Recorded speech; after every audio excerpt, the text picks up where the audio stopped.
राज्यात मेट्रो व वंदे भारत रेल्वेचे काम झपाट्याने सुरू आहे। अहिल्यानगर जिल्ह्यातही रेल्वे लाईनचे आधुनिकीकरण सुरू आहे। रेल्वेकडून रेल्वे लाईनवर संरक्षक कठडे बसवण्याचे काम सुरू आहे। परंतु कोपरगाव तालुक्यातील या कामाबाबत शेतकऱ्यांची नाराजी आहे। ज्या शेतकऱ्यांच्या शेतमार्गातून ही लाईन जात आहे त्यांना विचारात न घेता हे काम सुरू असल्याने वाद वाढला।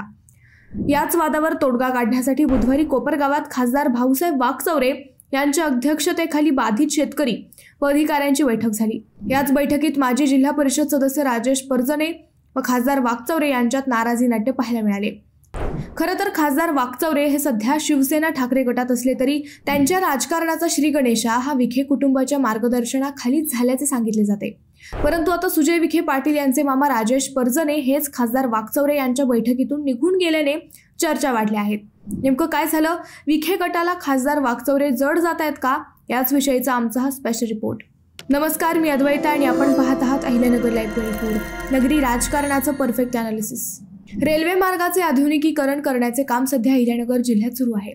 श्रीरामपूर, राहुरी, राहता व कोपरगाव तालुक्यातही ते सुरू आहे। कोपरगाव तालुक्यातील खिरडी गणेश, बोलकी, आचलगाव, संवत्सर, लक्ष्मणवाडी येथील काही शेतकऱ्यांच्या शेतातून हे रेल्वे मार्ग जात असून तेथे कंपाऊंड करण्याचे काम सुरू असल्याने शेतकऱ्यांच्या अडचणी वाढल्या आहेत। याच शेतकऱ्यांच्या अडचणी लक्षात घेऊन रेल्वे अधिकाऱ्यांसोबत समन्वय साधण्यासाठी खासदार वाकचौरे यांनी बुधवारी बैठक घेतली। या बैठकीस माजी खासदार सुजय विखे पाटील यांचे मामा व माजी जिल्हा परिषद सदस्य राजेश परजणे हे उपस्थित होते। परंतु खासदार वाकचौरे व रेल्वे अधिकाऱ्यांची बैठक सुरू असतानाच राजेश परजणे हे चालू बैठकीतून उठून गेले। शिवाय त्यांनी खासदार साहेब आम्हालाही थोडंफार कळतं असं म्हणत आपली नाराजी व्यक्त केल्याने चर्चा वाढल्या। परजणे यांच्या या नाराजी नाट्याची चांगली चर्चा रंगली। या नाराजी नाट्यानंतर खासदार वाकचौरे यांना झालेल्या प्रकाराबाबत विचारले असता त्यांनी परजणे यांना काही काम असावे त्यामुळे ते निघून गेल्याचे सांगत सारवासारव केली। परंतु बैठकीतून निघून जाताना राजेश परजणे यांनी खासदार साहेब आम्हालाही थोडंफार कळतं असं म्हटल्याने ही नाराजीच होती हे स्पष्ट झालं। या बैठकीत नेमकं काय झालं ते आपण पाहूयात। येतो खासदार साहेब, तुम्ही काय निर्णय आम्ही तुमच्या बरोबर आहे।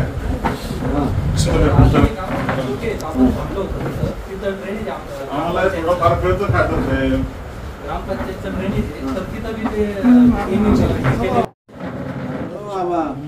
येतो खासदार साहेब, तुम्ही काय निर्णय आम्ही तुमच्या बरोबर आहे।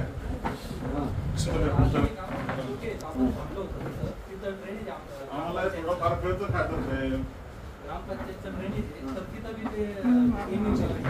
राज्यातील व जिल्ह्यातील सर्वच राजकीय पक्ष सध्या जनसामान्यात दिसत आहे। येत्या 3-4 महिन्यात स्थानिक स्वराज्य संस्थांच्या निवडणुका होणार असल्याने सर्वच पक्षांनी व नेत्यांनी तयारी सुरू केली आहे।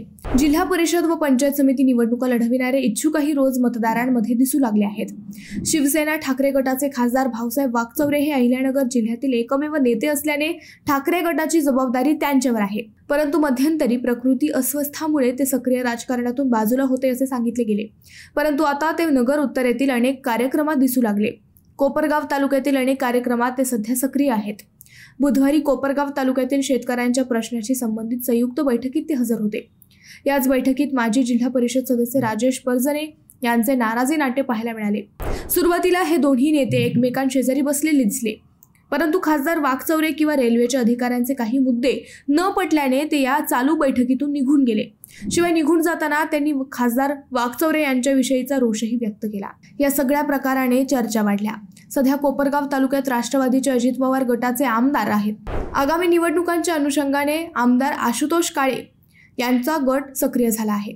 भाजपचे युवा नेते विवेक कोल्हे हेही आगामी स्थानिक स्वराज्य संस्था निवडणुकीसाठी ऍक्टिव्ह झाले आहेत। याच तालुक्यात तिसरा सक्रिय गट विखेंचा आहे।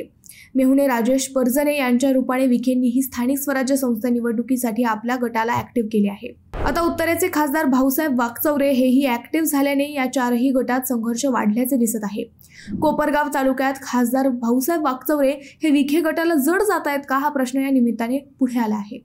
मित्रांनो, तुम्हाला या विषयावर काय वाटते ते आम्हाला कमेंट करून नक्की कळवा। शिवाय व्हिडिओ आवडला असेल तर चॅनलला सबस्क्राईब करून व्हिडिओला लाईक करायला विसरू नका। पुन्हा भेटू नव्या विषयावर, तोपर्यंत धन्यवाद।